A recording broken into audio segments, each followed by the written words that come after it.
faith. Have faith. Believe in your source. Have faith.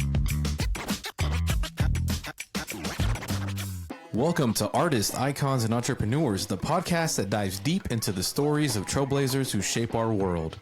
Our co-host, Lulu Benavides, is a seasoned entrepreneur in the beauty industry, is a photographer, artist, and the proud owner of Lulu's The Salon in Galveston, Texas.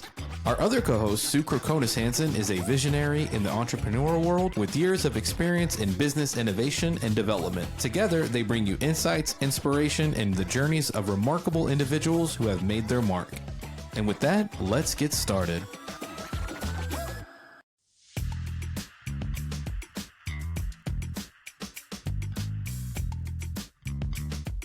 Under the mentorship of Vidal Sassoon, Christopher was instrumental in the rise of geometric haircutting, a technique that would become Sassoon's hallmark and change the way hair was perceived globally. This pioneering approach to hair design liberated women from the constraints of heavy styling, focusing instead on bold, precise cuts that required minimal maintenance. As a stylist, Christopher quickly rose through the ranks, earning a reputation for his artistry and precision. By the late 1960s, his work began making waves internationally. Brooker's most famous creation, the Mia cut, was for none other than actress Mia Farrow. This daring pixie-style transformation, which she wore in her lead role for Rosemary's Baby, became one of the most iconic haircuts of its time, symbolizing the freedom and new direction of women's fashion. Christopher Brooker was also known for his Greek goddess cut, a design that introduced wash and wear hair, allowing women to move away from labor-intensive blow-drying and setting. This style, a response to the demand for practicality and elegance, became a milestone in hair fashion, influencing trends across the world.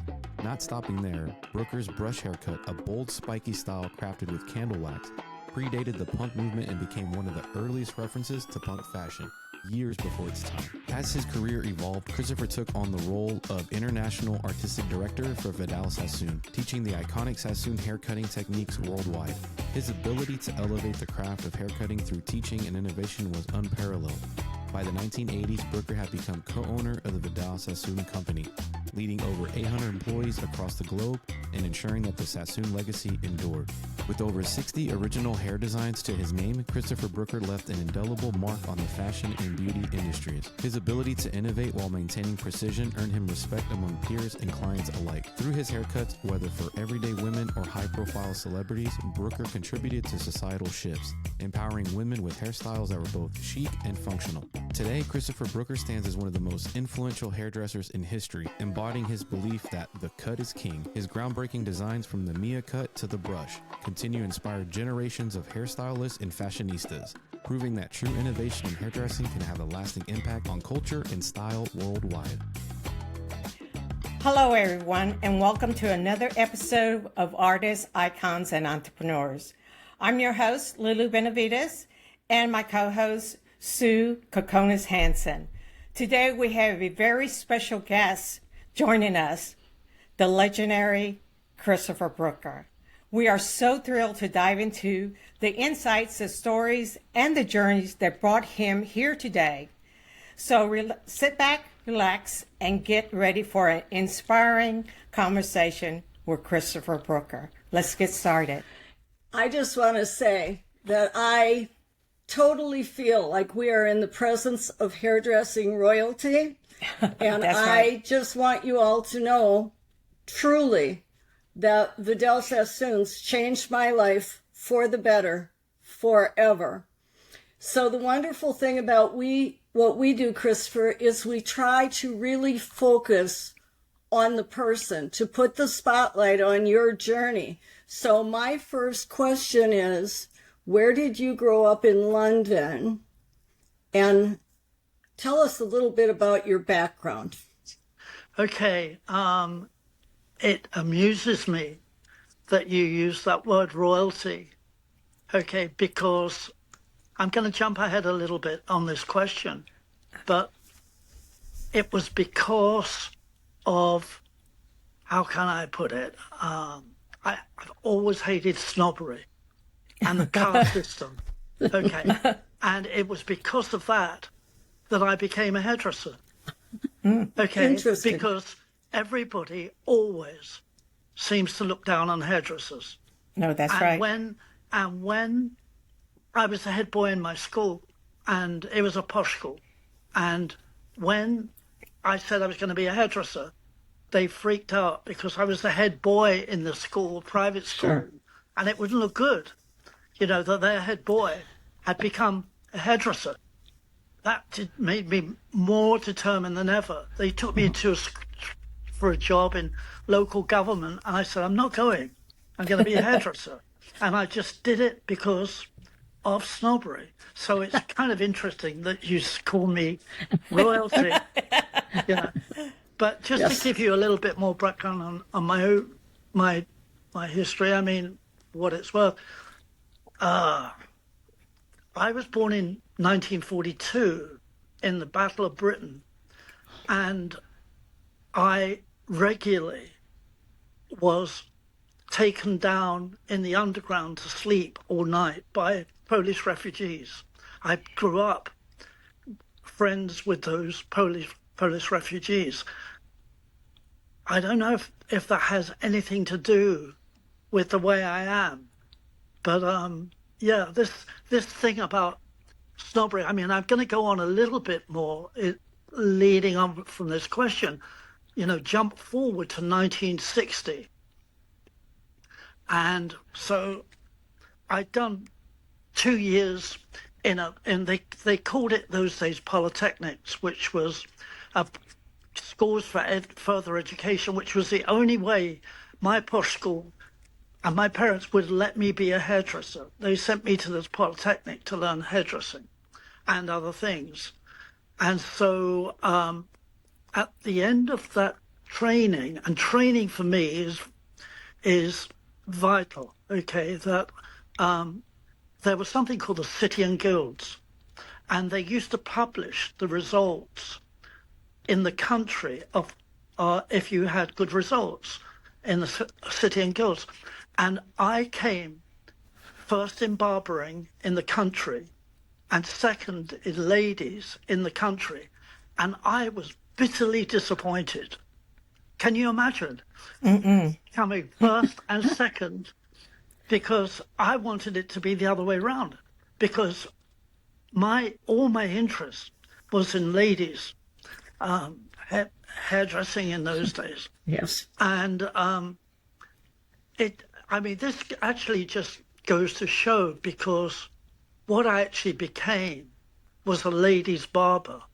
I am all about cutting hair. I've always been all about cutting hair. And when I got that result, sometimes we don't get the results in life that we would choose. Okay, but you have to go with it, and you have to build on it and work hard and what have you. And I was very fortunate; it turned in my favor. I think that's a little lesson. So Christopher, so I understand you went to college, but for technical school. Yeah. And then you in London, don't you become also an apprentice of a salon? Okay. In those days, the apprenticeship system was strong. Okay, in salons.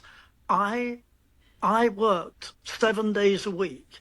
I went to the school during the day and was taught by, old masters in barbering and in ladies and other subjects. I did art. I think it was the first time in my life I'd ever had art lessons, accountancy, anything to do with making you successful in the hairdressing business. Okay. And aligned with that was the apprenticeship system. The thing is, as time went on and wages went up, the apprenticeship system, I think, kind of receded.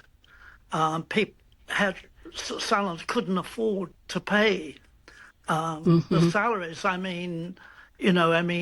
We earned nothing in the salons, literally. Yeah.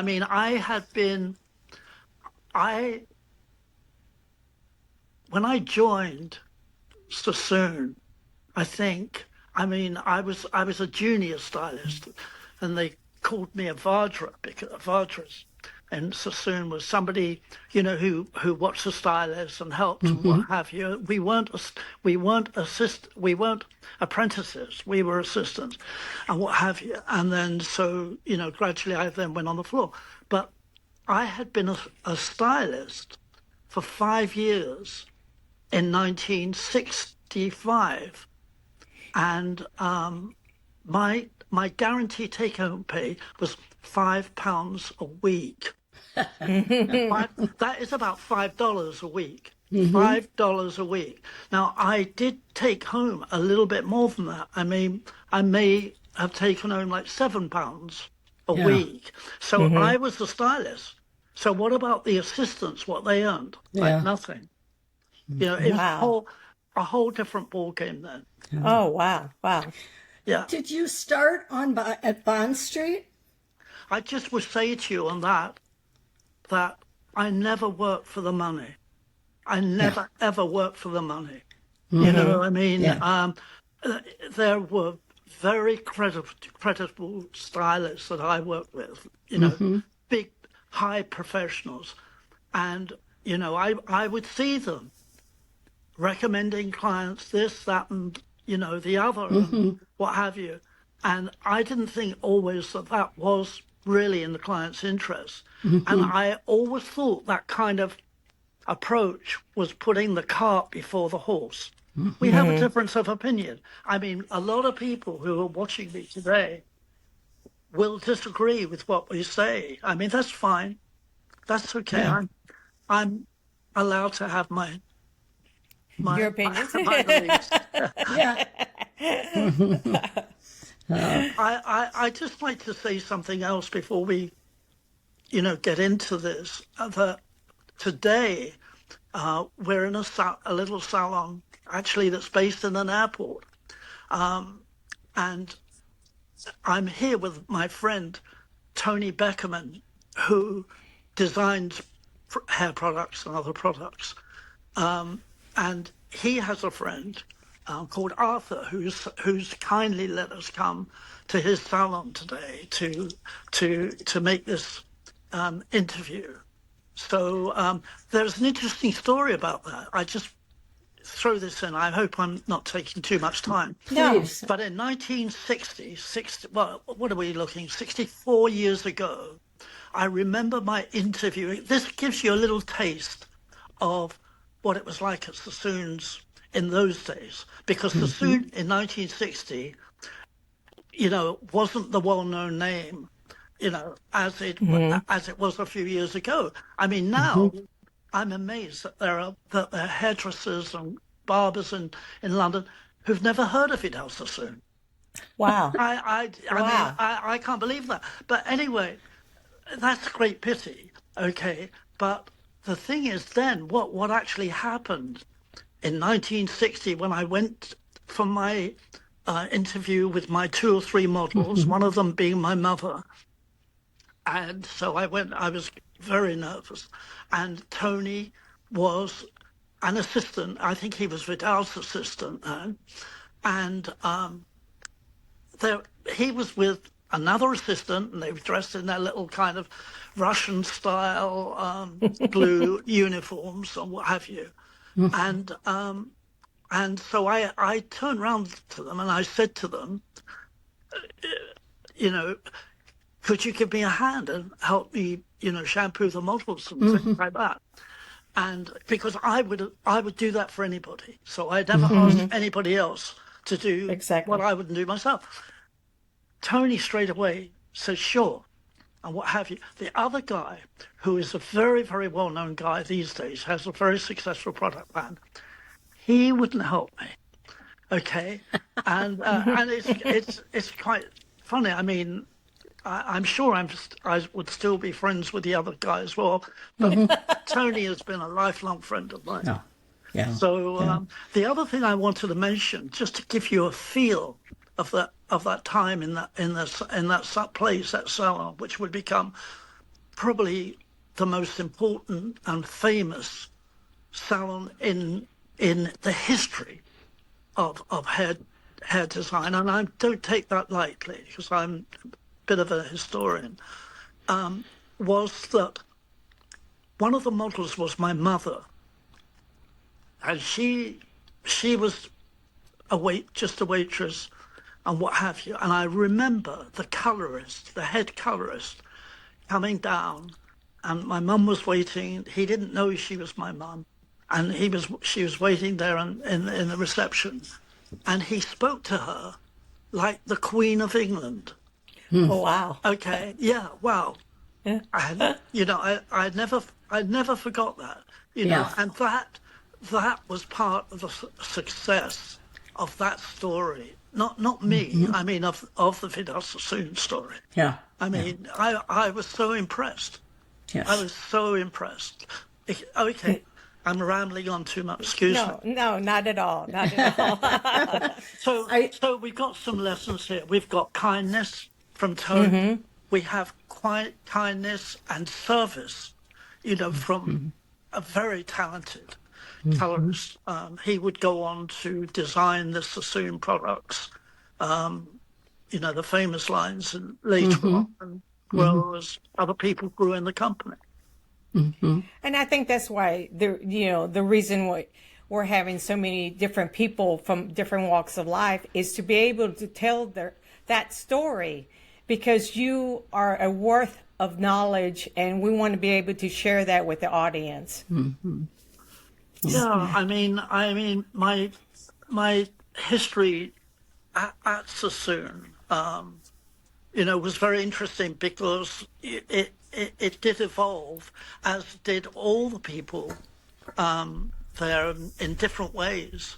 I mean, Vidal, went from being a hairdresser, to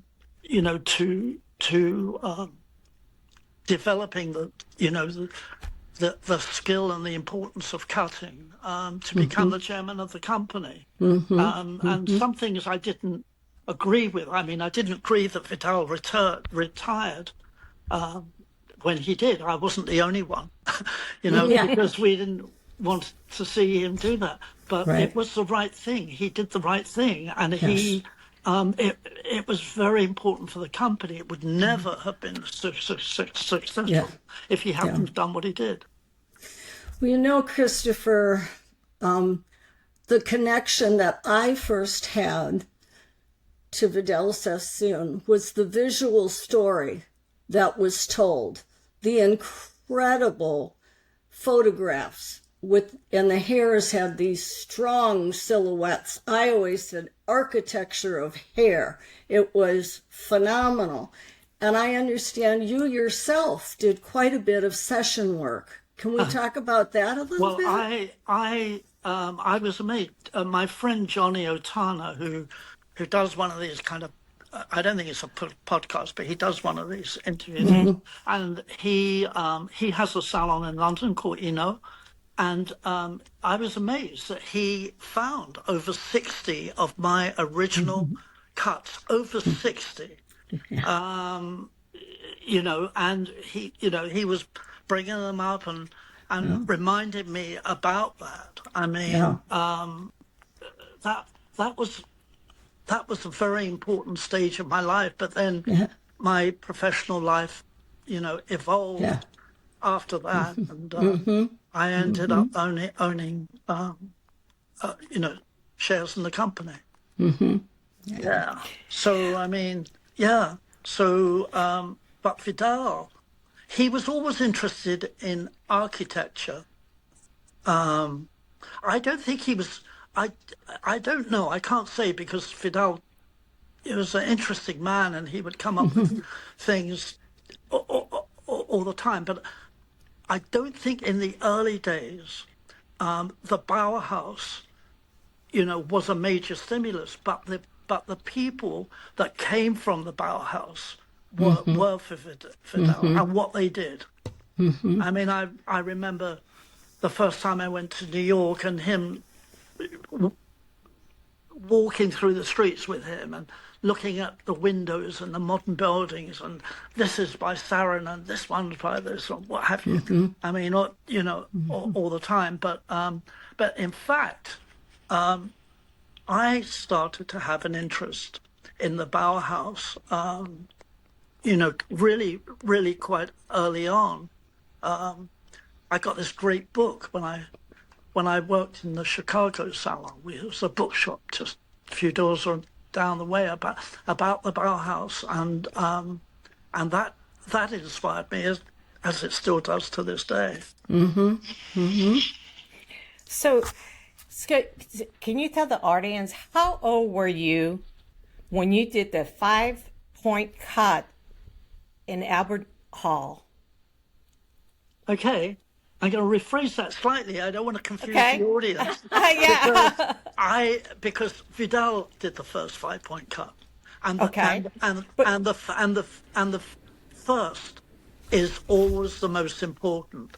The fact that he chose me to, to do his signature cut Okay.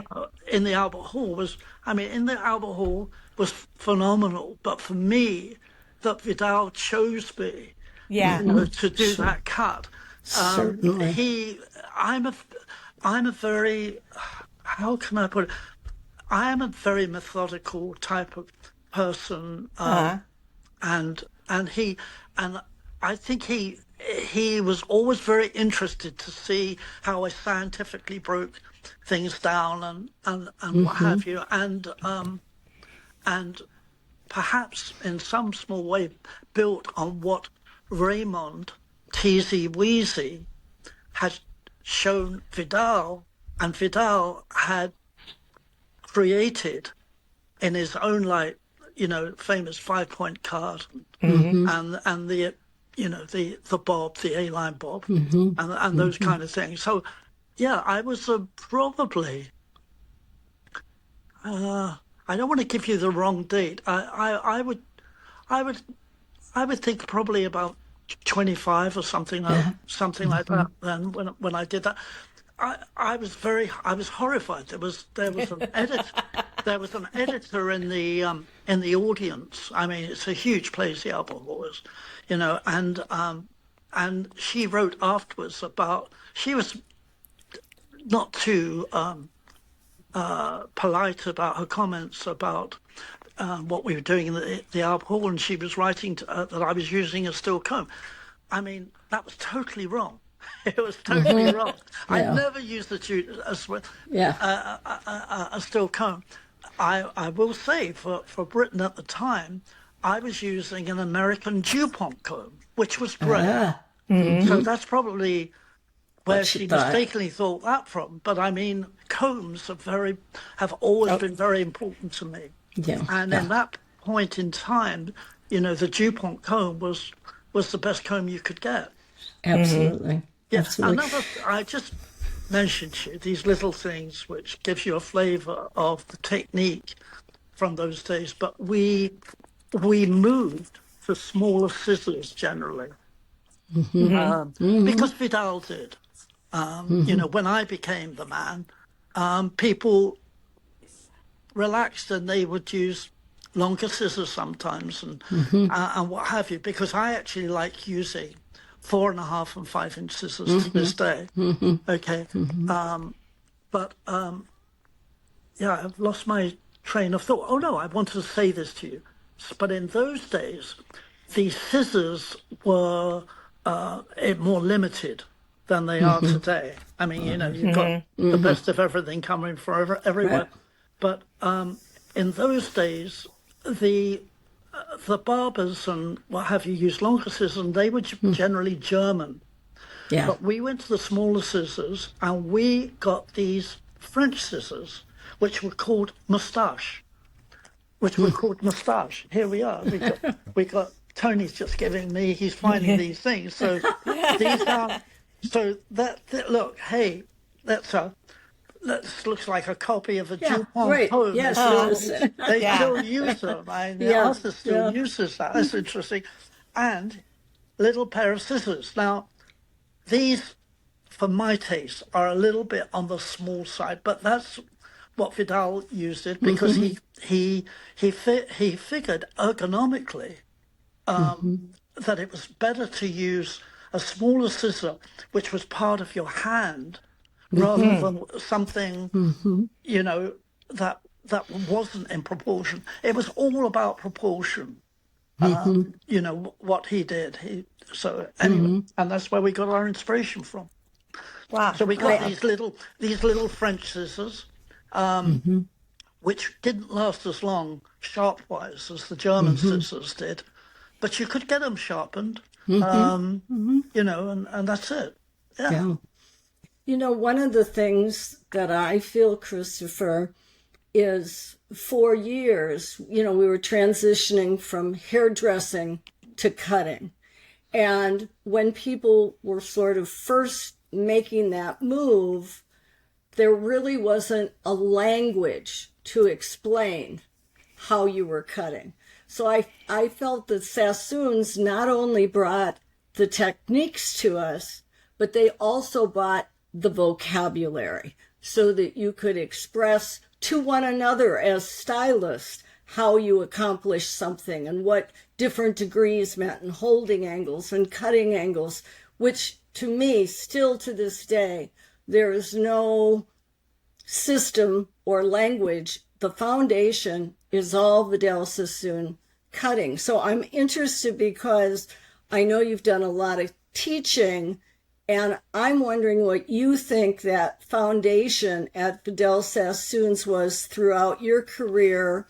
How did it change and grow your perspective, and how does that play a role today in the industry going forward? And because Vidal Sassoon's is the gold standard. Thank you. I agree. It's an interesting question. It raises a lot of different things for me. If I can explain a little bit, I try not to go on too much, but you know, those early days when we did the geometrics, they were still set.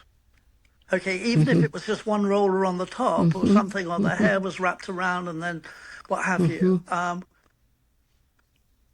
Gradually, the blow drying came in, particularly, you know, with the wraps and finishing the hair. I remember one stylist, I mean, you know, I worked in Mayfair, London, which is like, you know, working in New York. And different people are credited with different things. I can only say I worked there at that time. I was very, very much aware of everything that was going on in Mayfair at that time. And I worked with a man called John Hilliard. And he, like I did in those days, had a large Jewish clientele.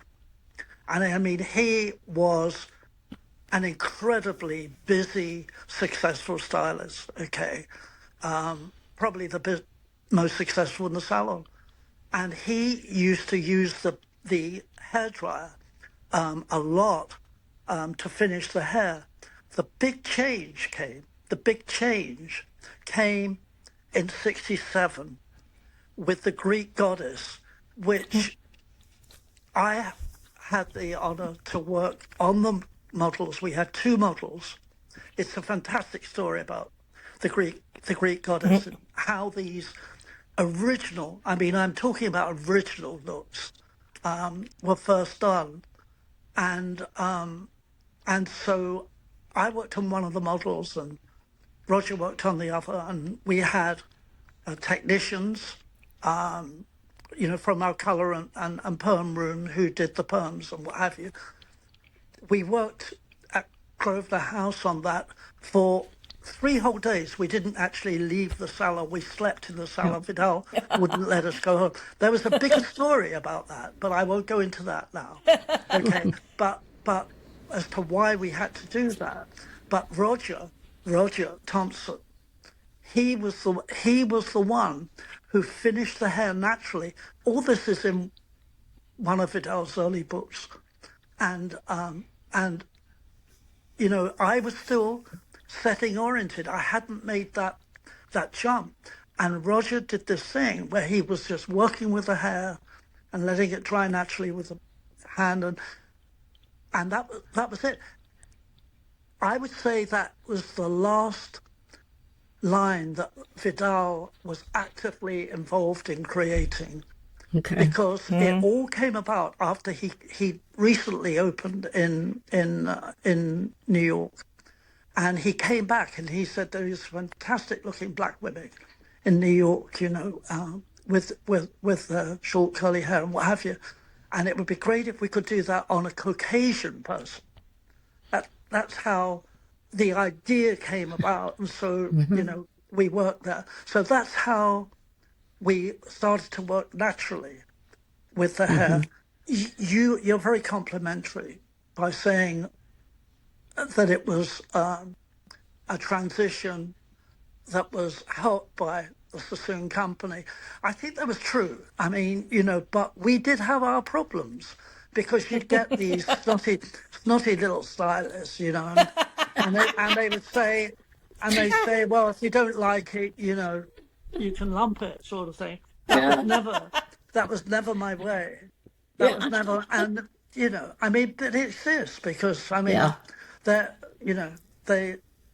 successful in their own right. I personally don't like that kind of attitude. But you're right. But you're right. To make those transitions, it was a huge thing for our industry, and it did give me concerns.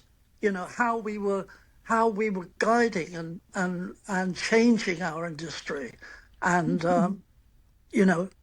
was it for the best or not? I mean, when I heard that hairdressers outside of Sassoon could get $30 for a haircut, I was just so proud about that, because when I joined Sassoon, Vidal himself, the best haircutter in the world, bar none, charged 10 and sixpence, half a dollar. Half a dollar. Can you imagine? This is absolutely true.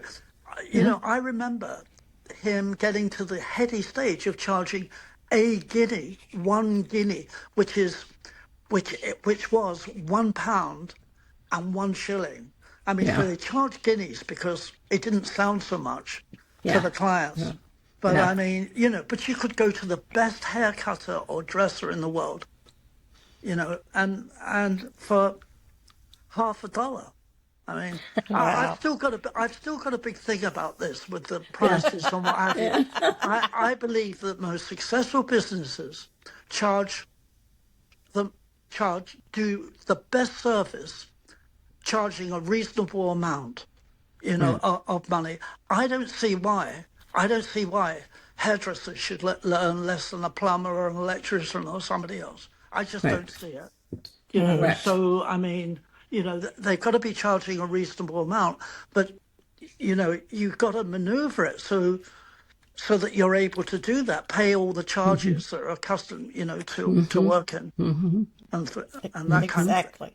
I would tell you another thing, question you haven't asked me, but I would tell you another thing. As I say, I don't,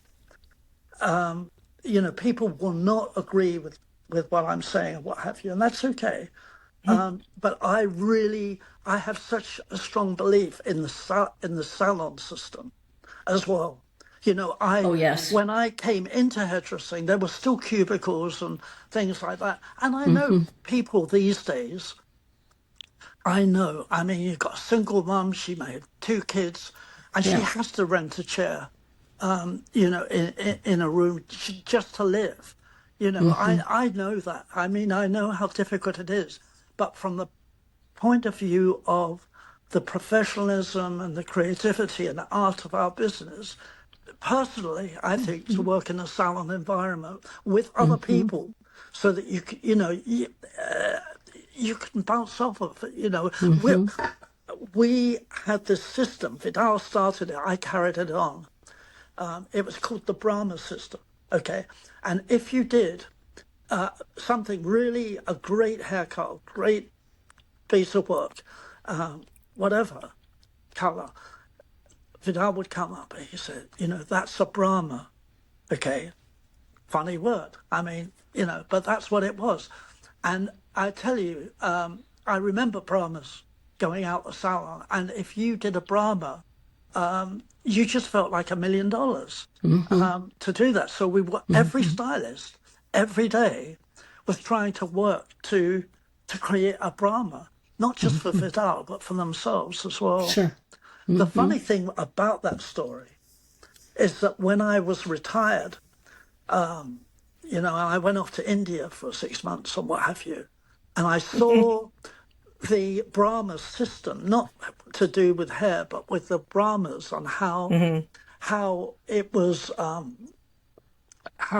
about status and position, and how the poor were treated and everything. It just blew my mind, that it was just so different from what we actually were doing. Yeah. So, was that interesting, my answer to you? Yeah. Was that of any interest, do you think, to? Oh, yes, Oh, yeah, absolutely. definitely. I hope Absolutely. so. I hope so. Yeah. And Christopher, you travel all over the world. Can you tell us your experience, the difference between Japanese hairstylists, German hairstylists, United States stylists, and UK stylists? Is there any difference? All right. Now the thing is, I wasn't just a traveler. I was working, doing hair, doing shows, and working in salons and what have you, all over the world. That is a big difference from just traveling. When you're traveling, or if you're working, because when you're working, you have more of an experience of being with the culture of the place that you're in.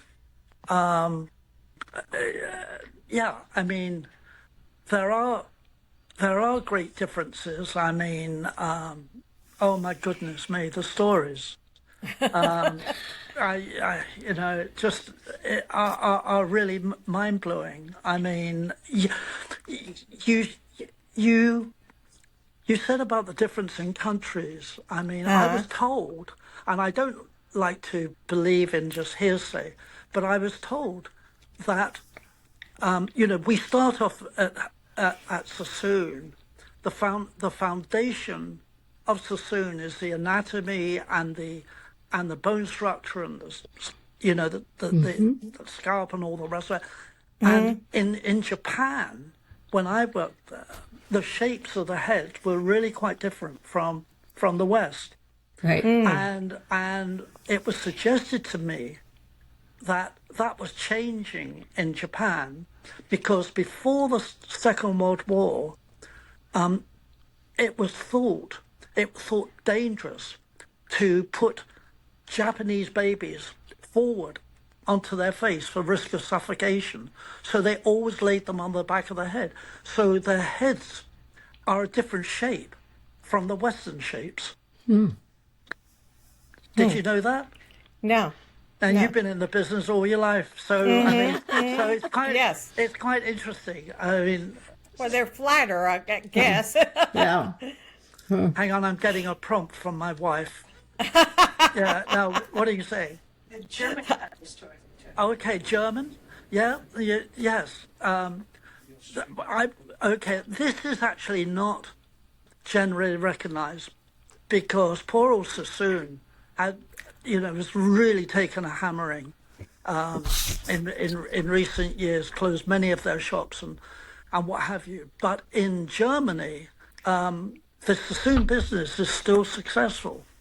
It's well run by my friend Gerald Battlewash and his lovely wife, and there's still the Germans really appreciate quality. I will say that. To me, it's not Paris or one of these other places, but the German people, I mean, they love a good haircut and colour and what have you, and they're prepared to pay for it. Yeah. So I mean, I wanted to say that. Yeah. Yeah. In our research, it seemed like history and art has been so motivating in your pursuit of hairdressing. How has that influenced your work? Yes, that's another great question. Okay. I'm still thinking. I'm still thinking about this German and Japanese and stuff like that. You know, the thing is, to answer this question that you've just given me, about what motivated me to do all these different cuts and what have you, different things. I would say at different times. Some things. Some of the best. How can I put it? It's like it's almost a blimmin' miracle. I just feel. I mean, with some of the things that I've done, they've come about, and it's. I won't say I'm assisted. I mean, not in a material sense. But I mean, just to give you just one example of that, well, I'll give you two examples. Okay, one example is one of my favorite designs that I did called The Brush, which was done about 7 years before, 5 or 7 years before the punk movement in the UK. And interestingly enough, at Sassoon's, nobody really picked it up. They did for publicity purposes. It was in vogue and what have you, but they didn't do it. You know, I mean, it was like I would do these things, and they go, oh, there it goes again, and what have you, and yeah, you know, and they carry on doing their geometrics or whatever they did. Yeah. But the thing was that with The Brush, I got a phone call I was in the flow those days. I was doing magazine work. I was a Vogue hairdresser, the Vogue hairdresser for 10 years. Yes. And I got a phone call from Vogue, and they said, we got this little French girl here who's in absolute tears. Nobody can do anything with her hair. I was in the Sloane Street salon, and would you have a look at her and see if you can help? So they sent her over to me, and her hair was knackered. It was just over-processed, and it was just dreadful. So the thing was that I had, and I still do have, some really strange philosophies, like everything is perfect. I mean, how can everything be perfect? How can the Holocaust be perfect? How can these things that we see?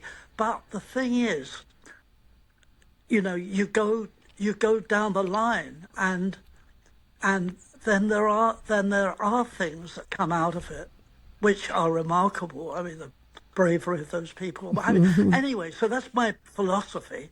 So I'm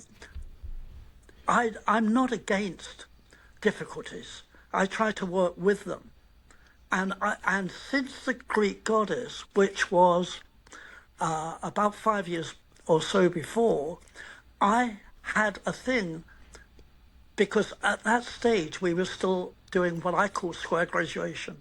Okay, and I thought that wasn't, you know, the best that we could do, particularly working with curly hair and what have you. And so I had this idea about round layering, round graduation, and then I could create, I hope you can show them the picture, but this kind of little dandelion head, which was all irregular, which wasn't perfect, and I kind of helped stand up a bit more with a bit of candle wax at the roots, because they were very limited with products in those days. Yeah. I mean, so many of my lines, I mean, I only wish at Sassoon's, you know, that there was more synergy, and that the different departments would work with each other. But, you know, in most companies, big companies, the politics are just a killer. They're just a killer. In all companies. It hasn't changed. I think so. I think that is really a tragedy. You know, I used to work and travel with Don Sullivan, who originally created the Sassoon products. Lovely, lovely man. But, I mean, you know, not he was a really nice man, but the politics of the company, it would be, oh, you know, that Christopher's just a hairdresser. You know, he's just, you know, he's uncontrollable. He's a loose cannon. Yeah. You know, which is partly true.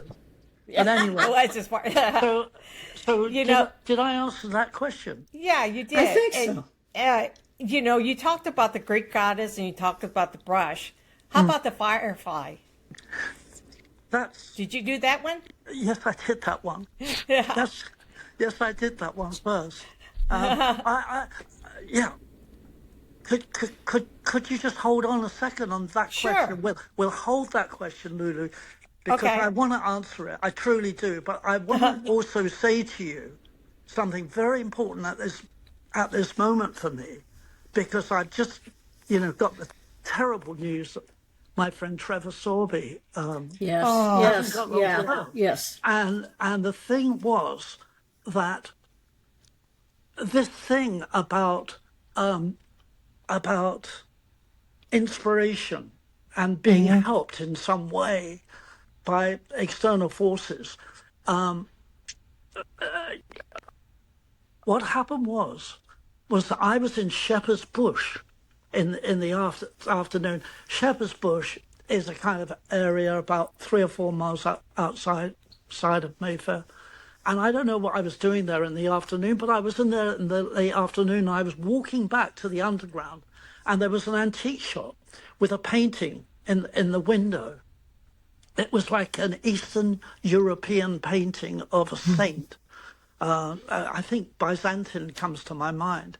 And the saint in the picture, I'm looking at this picture, and he has this hair with and beard, which is like a triangle. It was a complete kind of triangle like that. And I'm looking at this picture. And so I come back to South Mont Street, and Trevor, he's working on this lady, and her hairline grows very strongly into the center. And so I stood behind him, and I'm encouraging him to cut his wedge, which he did, into it. And that was such an important picture, such an important idea. I mean, I see it all over today, and so much modern inspiration has come from Trevor's wedge. But it was a wonderful thing, and also, the thing about the thing about trust in working, in being able to work with people you trust. It wasn't always like that at Sassoon. It was a very competitive environment, and there were very few people I trusted. I mean, I trusted Herta Keller, and I trusted Trevor, and Tony, and various people I work with, and what have you. But I mean, this thing about interaction in the salon. So that's kind of that really is related, the story of the wedge, to to the earlier conversations that we were having. Firefly, was an extension of this thing which I had about round layering. It was done, round layering, graduation, what have you. It was done in conjunction with full round layering on a model called Gigi, and both pictures were featured as a double page spread in British Vogue. I was very proud of that. It was the first time, the only time I ever saw something like that, So, I mean, but what I was even more proud of is that I'm still in touch after all these years with hairdressers all over the world, because they made their living. They made their living being able to do variations of that haircut. And it is still, it is still such a commercial thing. The great thing about the Firefly is that it can be adapted to suit so many different bone structures and so on and so forth. Every hairdresser, hair cutter, in my view, ladies hair cutter, should know how to do the Firefly. Yeah. Well, you are, for me, the consummate artist, icon, not and royalty. entrepreneur. Not royalty. You are hairdressing royalty. That's a different kind of royalty. Okay. You know, Christopher, it's been an absolutely pleasure having you on today. And like Sue said, you are legendary. You are an artist, icon, and entrepreneur. And we're truly inspired by everything that you've said. And, you know, we welcome you back. But before we go, we'd like to share with the viewers what exactly, where can they connect with you? Or can they? Well, I'm on Facebook, but I mean, Okay. People come up on Facebook and what have you. I don't. Please excuse me. I'm not of the generation with computers and all these And that's okay. devices. But the thing is, I don't just accept friends. You know, because Understand. I don't know them. I mean, I would like to. There's so many beautiful, you know, women that come there, but it just doesn't seem to be appropriate to do that. I'm not of that generation. Right. Christopher, maybe a better way to put this, for maybe some younger listeners, are there any particular books that they could find that might feature your work? You're talking about, we know them because we grew up with them and have embraced them, but it's good to, you know, it's good to be able to talk, to try to explain these things, because even if they see, you know, these things in books or you know on the internet, I think it's wonderful to have the story behind that. I mean, you know, I would love for Vidal to have the stories behind some of Vidal's work and what have you. Although we know them, you know, a lot of it. But I mean, but I'm open. However, and as I say, I mean, on Facebook, and people just come up and talk to me. I try to answer them as best I can. Yeah. But who knows? Who knows? Well, thank you, Christopher. We totally enjoyed it, and thank you to our listeners for joining in on Artists, Icons, and Entrepreneurs. Stay tuned for our next episode as we continue to bring you the stories that most influential voices are in this industry. Thank you so much, Christopher. Thanks for having me. Yeah.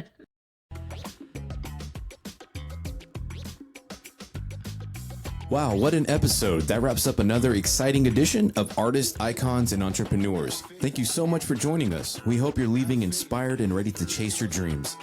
Don't forget to follow us on social media and subscribe to our podcast so you never miss an episode over at youtube.com/Artists, Icons, Entrepreneurs, as well as Facebook at Lulu Benavides, on IG at Lulu Benavides, at Evolve Hair Solutions as well.